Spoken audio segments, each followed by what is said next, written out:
My partner claimed he was spending weekends camping in the mountains until his car's air filter revealed a coastal secret. For 7 months, my partner Julian left our suburban home every Friday afternoon, claiming he needed to disconnect from the pressures of his corporate job by camping solo in the rugged, pine-dense trails of the northern mountains. I completely supported his need for mental clarity, patiently handling all our domestic responsibilities alone while he spent his weekends entirely off the grid. Everything shattered during a routine 100,000-mile vehicle maintenance check at our local garage. The mechanic handed me the car's heavily clogged cabin air filter, expecting a simple replacement approval. Instead, a highly specialized, non-native agricultural trace, trapped deep within the pleated paper fibers, completely dismantled Julian's entire alpine narrative, revealing a calculated coastal secret that proved he hadn't stepped foot in the mountains for months. Our life together in our quiet suburban neighborhood had always been built on a foundation of mutual independence, or at least that was the narrative I comfortably told myself. Julian was a senior risk analyst for a regional insurance firm, a high-stakes position that frequently left him emotionally drained and visibly tense by the time the weekend approached. When he first suggested the idea of taking solo, off-grid camping trips to the high country to recharge his batteries, I didn't hesitate to encourage him. I respected his introverted nature, and I genuinely believed that spending 48 hours surrounded by crisp mountain air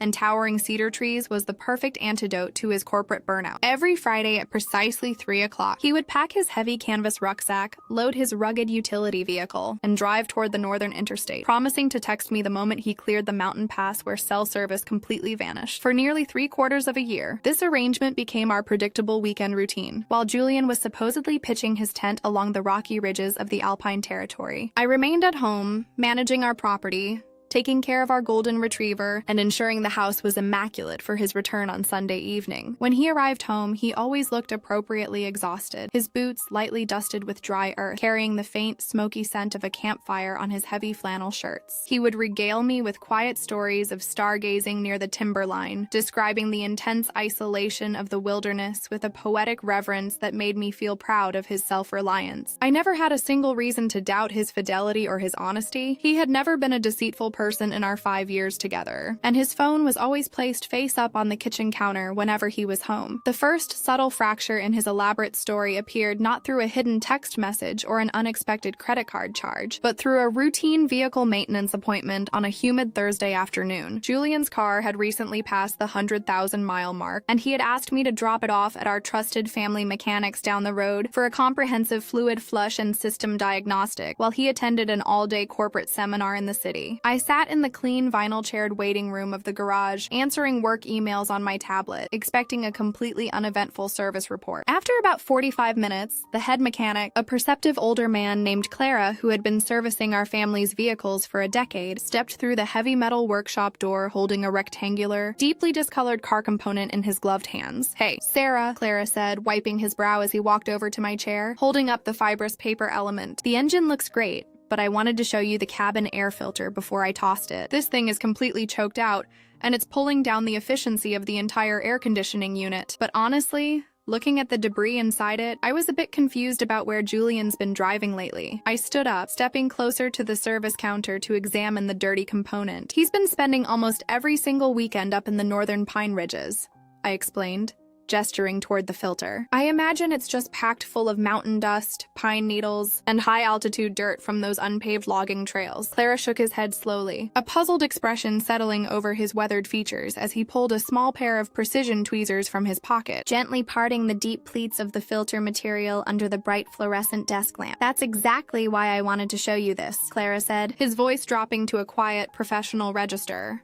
If he was up in the northern high country, this filter would be full of dry, gray granite dust, crushed cedar fragments, and heavy pine pollen. But look closely at these white, powdery deposits packed deep into the lower intake corners. That isn't mountain dirt, Sarah.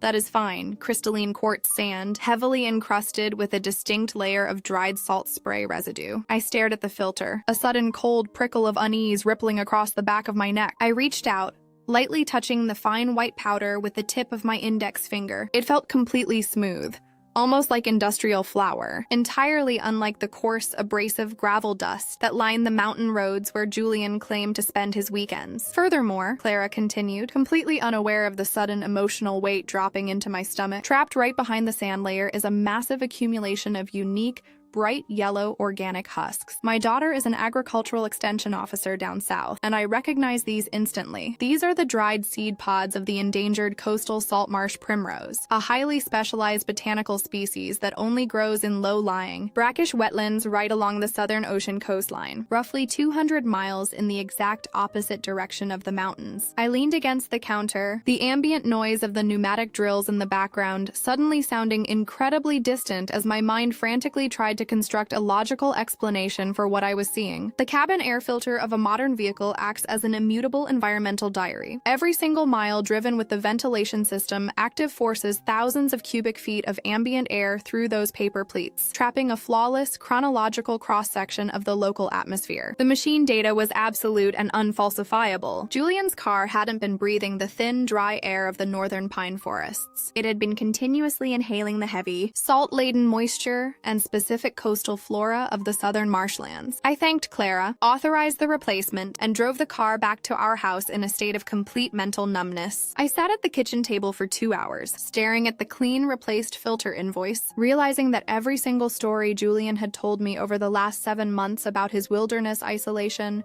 was a completely fabricated performance. He wasn't disconnecting from the world to find peace. He was using the lack of cell service in the mountains as a perfect cover story to mask his presence in a coastal destination where someone else was undoubtedly waiting for him. A slow, cold wave of determination replaced my initial panic, and I realized I didn't want to confront him with a simple argument that he could easily sidestep with a smooth lie. I needed to let him complete his routine one more time so I could map the exact coordinates of his deception. The remaining hours of Thursday afternoon crawled by with an agonizing slowness. When Julian finally returned from his corporate seminar at 7 o'clock, he looked perfectly normal, tossing his leather briefcase onto the entryway bench and complaining about the traffic on the downtown loop. I watched him from the kitchen island, marveling at how easily a person could wear a mask of mundane exhaustion while harboring such a massive geographical deception. I kept my voice completely pleasant throughout dinner, asking standard questions about his presentation, while carefully observing his micro-expressions. There was no guilt in his eyes, no nervous hesitation in his speech. He had become completely comfortable in his dual reality. On Friday morning, the familiar routine began precisely on schedule. Julian spent his lunch hour packing his heavy canvas rucksack with camping gear that I now realized was nothing more than theatrical props. He checked his portable stove,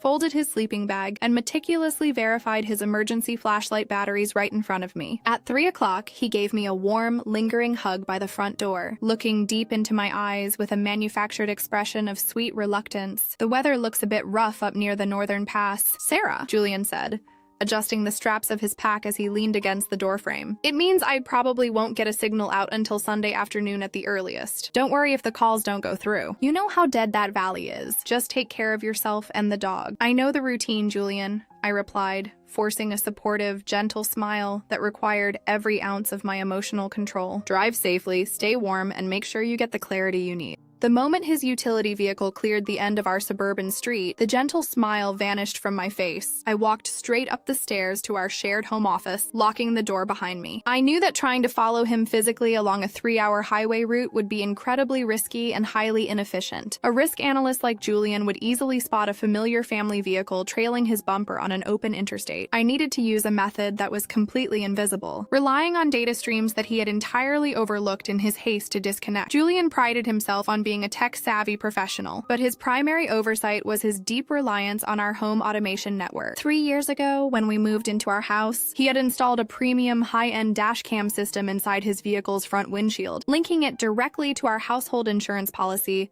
to secure a significant safe driver discount. The camera possessed an integrated cellular telemetry chip designed to upload automated driving event summaries, such as sudden braking, rapid acceleration, or long-distance boundary crossings, directly to a secured developer cloud dashboard that we both shared. Because Julian had never triggered a single traffic violation or accident, he had completely forgotten that the developer cloud archive maintained a continuous background telemetry log of the vehicle's diagnostic states, including automated barometric pressure tracking and localized cellular tower pings. I logged into the advanced administration portal of the dashcam software using my master developer credentials. I bypassed the standard video playback menu, knowing that Julian had likely paused manual video recording before altering his route. Instead, I accessed the raw system telemetry log.log database, targeting the real-time sensor metrics from his drive the previous weekend. A modern vehicle's internal computer system continuamente tracks environmental metrics to optimize engine performance. As I opened the diagnostic timeline from Saturday, May 16th, the data on the screen immediately told a story that completely shattered his mountain narrative. If Julian had actually driven up to the northern Pine Ridges, the vehicle's internal altimeter would have logged a steady, progressive decrease in barometric pressure as the car climbed from our baseline elevation of 600 feet up to the 4,000-foot mountain pass. Instead, the vehicle's ambient environmental sensor log showed a flat, unchanging line that hovered precisely at 1013.25 millibars,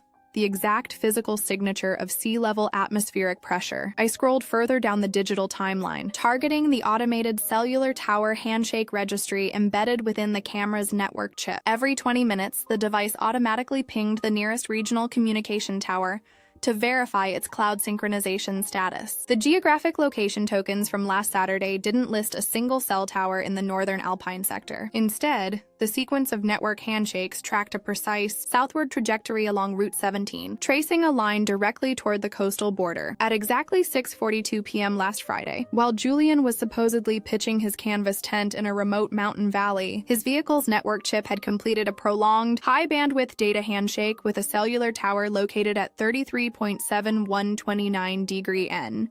78.8831 WI copied those exact coordinate parameters directly into a high-resolution satellite mapping program. The screen zoomed past the state lines, bypassing the rocky cliffs of the north, and dropped straight down onto the southern coastline. The coordinate marker pinned itself directly onto a luxury marshfront boardwalk property located in a secluded coastal inlet known as Whispering Pines, a private resort area surrounded entirely by brackish wetlands and the very same salt marsh, primroses whose seeds were currently trapped inside his discarded air filter. My hands were steady as I zoomed in closer on the satellite view, mapping the immediate vicinity of the coastal property. The resort consisted of a collection of high-end private rental villas with private docks overlooking the Atlantic intracoastal waterway. I realized that Julian hadn't just been visiting a random beach, he had been returning to the exact same secluded location every single weekend for 7 months. I didn't stop at the telemetry logs. I opened our joint financial spreadsheet, running a comprehensive keyword search for any historical transactions linked to the Whispering Pines development or coastal rental agencies. As expected, there were 0 entries on our shared cards. Julian was far too smart to leave a direct financial trail on a joint account. He was undoubtedly using a private, unlisted credit card to fund his coastal escapes. However, his meticulous nature had failed him in one critical area: to maintain the illusion of his mountain camping trips. He frequently purchased premium freeze-dried camping meals, portable propane canisters, and outdoor survival gear from a local sporting goods store every Thursday afternoon, making sure to show me the physical receipts as proof of his upcoming expeditions. I cross-referenced the dates of those outdoor supply receipts against the vehicle's real-time fuel efficiency logs inside the telemetry dashboard. On 3 separate occasions, the car's fuel tank had been completely depleted and refilled twice within a 12-hour window, an impossibility for a short 90-mile drive to the mountains, but a perfect match for a 400-mile round trip to the Southern Ocean. I sat back in my office chair, the pale blue light of the monitor reflecting off my face as the complete scope of his betrayal crystallized in my mind. He had used my trust, my support, and my willingness to manage our entire household alone to construct a flawless, unbothered second life by the ocean, using a mountain paradise as his psychological shield. I compiled the barometric data, the cellular tower coordinates, and the fuel efficiency analysis into a single, comprehensive digital dossier. I exported the report, saved it to a secure external drive, and prepared for his return on Sunday evening. The Sunday evening rain beat a steady, monotonous rhythm against the living room windows as the clock crept toward 7. On the kitchen island, our golden retriever lay quietly with his chin on his paws, casting his eyes toward the front entryway every time the wind rattled the glass. I sat on the main sofa, my laptop open on the coffee table, displaying the finalized digital dossier of Julian's telemetry logs. Next to the computer sat a small, clear Ziploc bag containing a handful of the white quartz sand and yellow primrose seed pods that I had retrieved from the mechanic's disposal bin on Friday afternoon. At precisely 7:15, the heavy headlights of Julian's utility vehicle swept across the living room walls as he pulled into the driveway. I heard the garage door rumble open, followed by the familiar, heavy thud of his boots stepping into the mudroom. When he walked into the main living space, he carried his usual theatrical exhaustion perfectly. His heavy canvas jacket was slung over his arm. His hair was appropriately windswept, and he let out a long, weary sigh as he dropped his rucksack onto the hardwood floor. "Hey, Sarah," Julian said, offering a tired, practice-perfect smile as he walked toward the sofa to lean down for a greeting hug. The fog up on the northern ridges was absolutely brutal today. I could barely see 10 feet past my windshield on the descent. I am so glad to be back in a warm house. I didn't lean forward to meet him. I simply sat back against the cushions, looking at him with a calm, unblinking intensity that immediately caused his smile to falter halfway across his face. "Did you manage to find the clarity you were looking for up there, Julian?" I asked, my voice completely level, devoid of any anger or frantic emotion. Julian blinked, his analytical mind instantly registering the unnatural stillness in the room. He slowly straightened his posture, letting his canvas jacket slip onto the back of the armchair as his eyes darted toward the open laptop on the coffee table. "Yeah, I did," he said, his voice taking on a slightly cautious, measured tone. "The mountain air always helps me decompress. Is everything okay? You look incredibly tense." "Everything is perfectly clear now," I said, sliding the laptop screen directly toward his line of sight. "I spent my weekend doing a bit of technical analysis on your drive. I was worried about the car's efficiency after its 100,000-mile service, so I decided to review the automated telemetry logs from the dashcam platform." Julian scoffed slightly, a defensive, patronizing chuckle escaping his lips as he took a step closer to the table. "Sarah, you're looking at diagnostic code? Those system frameworks are full of automated errors. If you're trying to track my mileage for our insurance discount, I can assure you everything is fully compliant." "I'm not looking at insurance compliance, Julian," I said, pointing to the highlighted rows of environmental metrics displaying on the screen. "Look at the barometric pressure readings from yesterday afternoon. If your vehicle was parked at a 4,000-foot elevation in the northern Pine Ridges, the atmospheric pressure should have dropped significantly. But your internal engine sensors logged a continuous flat baseline of 1013.25 millibars. Your car never climbed a single hill this weekend, Julian.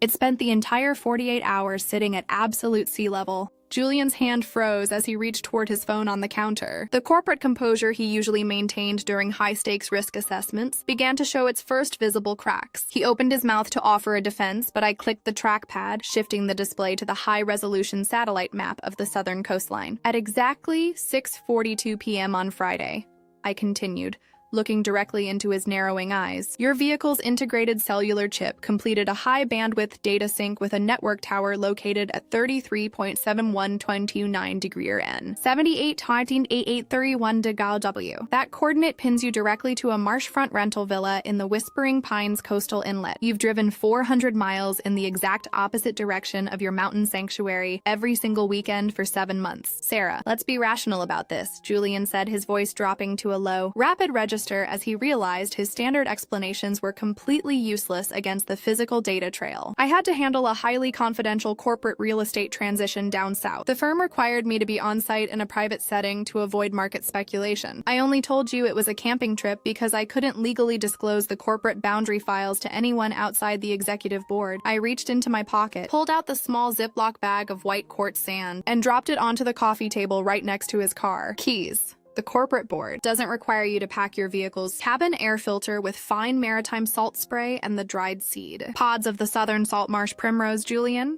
I said, my voice cutting through his new corporate narrative with a sharp, definitive finality. "Our family mechanic found this debris choked inside your air conditioning unit on Thursday. That specific botanical species only grows in the brackish wetlands surrounding that exact coastal resort development. You weren't attending corporate real estate seminars. You were building a second life by the ocean, while I stayed here managing our home alone." The mention of the botanical evidence completely broke his defense. Julian sank onto the adjacent armchair, his shoulders slumping as the absolute accuracy of the environmental data left him with zero room to construct a plausible lie. He buried his face in his hands, the smooth, unbothered facade completely vanishing as he confessed that he had been spending his weekends at the coastal villa with a former colleague from his corporate office who had relocated down south the previous autumn, began to offer a frantic, desperate apology, promising to immediately cancel the lease on the coastal property and terminate all contact if we could just sit down and logically restructure our relationship parameters. But as I looked at him, I didn't feel a single surge of chaotic anger. I only felt a profound, liberating sense of clarity. The data hadn't just exposed his infidelity, it had completely broken the psychological hold of his toxic manipulation. There is nothing left to analyze or restructure, Julian, I said, closing the laptop screen with a firm, definitive click. I've already spent the weekend copying these telemetry files,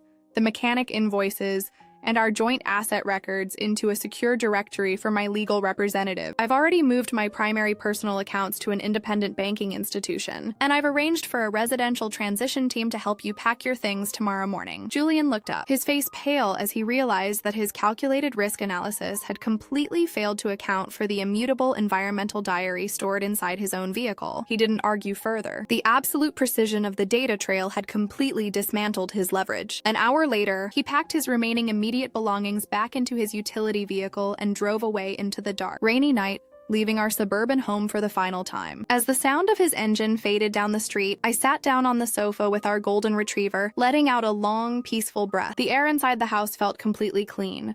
The coastal secrets were gone, and my path forward was entirely my own.